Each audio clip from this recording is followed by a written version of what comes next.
हमसे तो अच्छी तेरी पायल गोरी के बार बार तेरा। वैसे तो मोहम्मद रफी ने हर तरह के गाने गाए हैं। तेरी आँखों के सिवा दुनिया में रखा। चाहे भावपूर्ण गीत हो, दर्द भरे गीत हो, कॉमेडी हो, जोश खरोश से भरा गीत हो, भक्ति गीत हो, भजन हो, गजल हो या कव्वाली। अब क्या मिसाल दूं मैं तुम्हारे शबा। सर जो तेरा चकराए क्या दिल डूबा जाए। आजा प्यारे मोहम्मद रफी ने हर तरह के गीतों को पूर्ण परिपक्वता के साथ गाया और ऐसा गाया कि कोई भी बड़े से बड़ा गायक उन गीतों को उस तरह से गाने के बारे में सोच भी नहीं सका जैसा कि रफी साहब ने गाया। आज की रात मेरे दिल की सलामी ले ले। का भंवर करे पुकार, प्यार का राग सुनो, प्यार का राग सुनो। जब दर्द भरे गीत गाने की बारी आती थी तो रफी साहब उन गीतों में दर्द उड़ेल देते थे। मैंने चांद और सितारों की तमन्ना की थी, टूटे हुए ख्वाबों ने हमको ये सिखाया। लेकिन एक ऐसा गीत भी था जिसे गाते समय रफी साहब की आवाज में वो दर्द नहीं उभर पा रहा था जैसा कि संगीतकार चाहते थे। ऐसे में रफी साहब के साथ ऐसा जानलेवा मजाक किया गया कि रफी साहब फूट फूट कर रो पड़े और जब रफी साहब ने उस गीत को गाया तब सुनने वाले रो पड़े। और वर्षों बाद आज भी जब हम उस गीत को सुनते हैं हमारी आंखों से आंसू बह निकलते हैं। कौन सा है वो गीत और उस गीत की रिकॉर्डिंग में रफी साहब के साथ ऐसा क्या मजाक किया गया, क्यों रफी साहब फूट फूट कर रोने लगे थे, क्या है उस गाने के बनने की कहानी। इस वीडियो में मैं आपकी दोस्त और होस्ट स्तुति उसी गाने के बारे में पूरी जानकारी देने जा रही हूँ, तो आप बने रहिए हमारे साथ।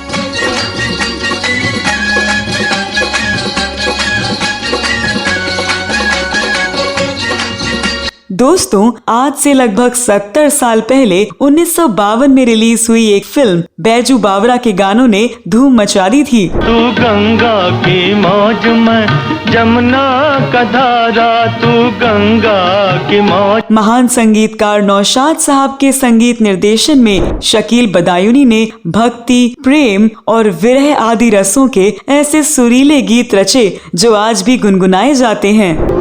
पवन के आई बहार, प्यार छलके हो प्यार। इस फिल्म के गीतों ने फिल्मों में रागों की महत्ता और लोकप्रियता को स्थापित किया जो उस समय भी असंभव माना जा रहा था। दूर कोई गाए धुन ये सुना। इस फिल्म में मोहम्मद रफी ने जो गीत गाए उन गीतों का आज तक कोई तोड़ नहीं है। इंसान बनो कर लो भलाई का कोई। राग दरबारी कान्हाड़ा के आधार पर बना गीत ओ दुनिया के रखवाले फिल्म संगीत की दुनिया में मील का पत्थर है। ओ दुनिया के रखवाले सुन दर्द। इसी प्रकार मोहम्मद रफी की आवाज में आज भी जब हम राग मालकौंस में संगीतबद्ध भजन को सुनते हैं तो हम भक्ति भाव में खो जाते हैं।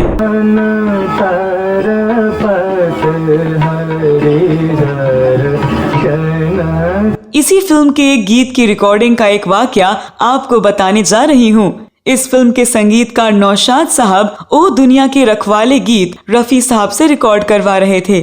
सुन दर्द भरे मेरे नाले, सुन दर्द। कहा जाता है कि इस गीत की फाइनल रिकॉर्डिंग से पहले मोहम्मद रफी ने 15 दिनों तक रियाज किया था और रिकॉर्डिंग के बाद उनकी आवाज इस हद तक टूट गई थी कि कुछ लोगों ने कहना शुरू कर दिया था कि रफी साहब शायद अपनी आवाज कभी वापस नहीं पाएंगे। आश निराश के दो रंगों से दुनिया तो।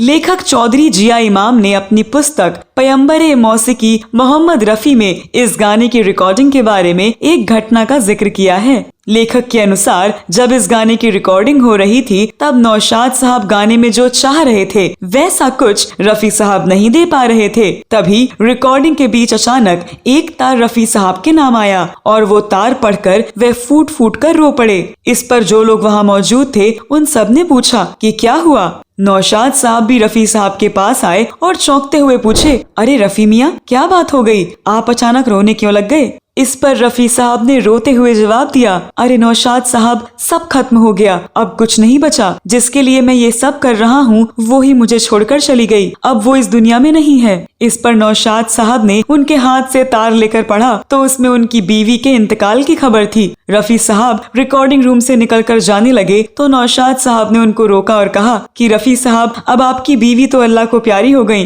कम से कम एक आखिरी बार और रिकॉर्डिंग कर लीजिए ताकि हमारे प्रोड्यूसर साहब का नुकसान न हो और जो साजिंदे हैं उनका भी नुकसान न हो। आप थोड़ी देर बाद ही घर चले जाइएगा। रफी साहब बहुत नेक तबीयत थे और किसी का बुरा या नुकसान नहीं चाहते थे। कहने लगे, ठीक है नौशाद साहब, रिकॉर्डिंग कर लीजिए।